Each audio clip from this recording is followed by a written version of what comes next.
Day 4, Florence.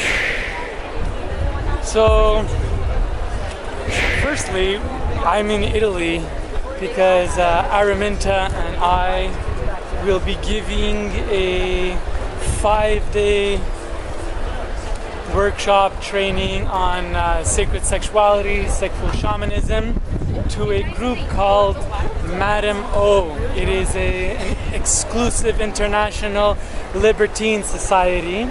Libertine ranging anything from open-minded couples in regards to sexuality to full-on swingers and so on.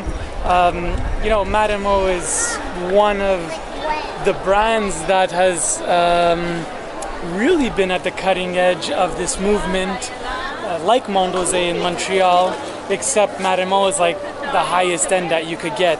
So when you think of Venice, Carnival, Masquerade, Castle, orgies, these are those people. So it is a great honor to be able to come to Italy, be back in my homeland. It's really inspiring because the owner there is a bit on the same path as me in that, he invested, I think now it's about 15 years in Madame O. Mondeose is around 12 years old. And as we were pioneering this idea of creating spaces for sensual interaction and so on and so forth, he too, like myself, has decided to go deeper into the process of what is the potential of sexuality beyond just pleasure and hedonism and so on and so forth. So I just think it's like absolutely phenomenal and special that I have this opportunity to be in Florence and Italy, in the Tuscan countryside, to work with a exclusive group of open-minded couples that want to go deeper into their sexuality. And in the meantime, I'm going to wander and see what gifts Florence has for this Italo-Canadian back in his homeland, inspired by the Renaissance, beauty, art, culture, science, wisdom, and all of that amazing stuff.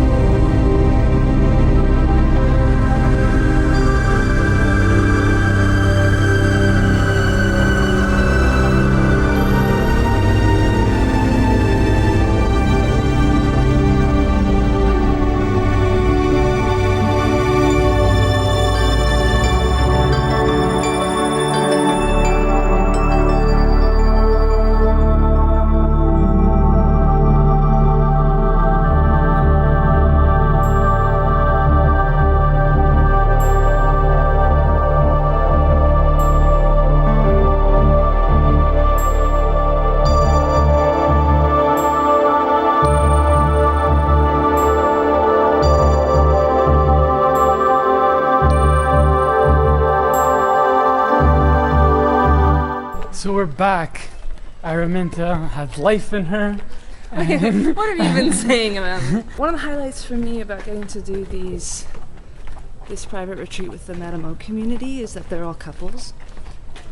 Most of them are long-term couples, established couples. They've raised families together. They're often quite successful in their business careers. I wouldn't say it's better, it's just a refreshing change, because a lot of the time I'm holding space for groups with just a diversity of people who are single, maybe together, or new couples, or a big range of ages, and I love that too, but there is something precious about, that was my experience last year, of witnessing the beauty of long-term couples and their particular dynamics and challenges and goals and intentions. In Montreal, you did this great talk, which we didn't film, I choked twice, co-creating new paradigm relationships, and it was extremely popular. Like, we had like so many people there, like over 50 people. And so do you feel like that has anything to do with what's emerging for you, the type of work that's starting to get interesting for you, and this conversation? I think that yes. I think this conversation, as far as what does it look like? What is possible in relationship?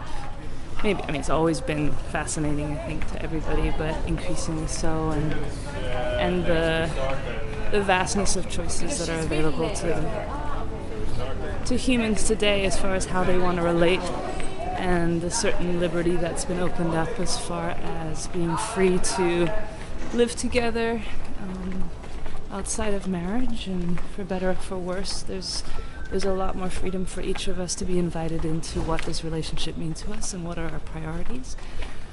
The beauty and the challenge that comes with that is the old frames that would keep us together aren't there. So many of us cut and run when the going gets tough, and often consider the fairy tale myth that if it's tough, it means they're not the one. So there's a lot of deep questionings about why would we stay together, and outside of maybe the comfort and the security that it can bring, what are people's deep intentions behind relationship? Part of us that's been told that relationships are all just about the juicy, delicious romance side is it's not the full picture, and that's what's great about long-term couples. They know that, and they've actually already navigated probably several cycles of that and stayed together. So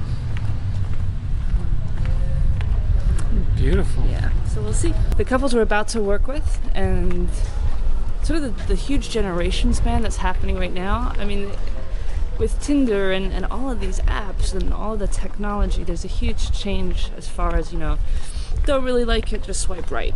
Is it swipe left? I haven't been on Tinder yet. Swipe I've left. got all this research to do. So how is that informing us? How is that changing the way that we're even approaching love? How is it maybe empowering us to really own our desires? Or is it actually completely marketplacing and belittling and undermining the true potential of relationships? So it's crazy times, fascinating times. Whee! Should we say this? Stephen, getting excited about this whole Blub character. This is a popular street artist who is kind of making famous Renaissance art more accessible to the public, but the theme is these snorkel masks. More. What is the name? Blub. Blub. But that's Medici. That's Cosimo di Medici. Yeah. Medici. And that's probably another Medici. What I love about cities is that, especially having the dance between street art in a place like Florence, where everybody comes to look at the great masters, and I did art history and I have great respect, but there's something really fun to me now about the mix of subversive art in spaces, especially cities have this opportunity to kind of create pockets of radical spaces, which is really important, I think. And obviously, like famous street artists like Banksy and their ability to create messages, and in a way often the temperiness of street art. It's just a nice juxtaposition with all of this classical and Renaissance art that has survived the centuries and continues to be considered the staple of refinement and the measuring stick. I like it all.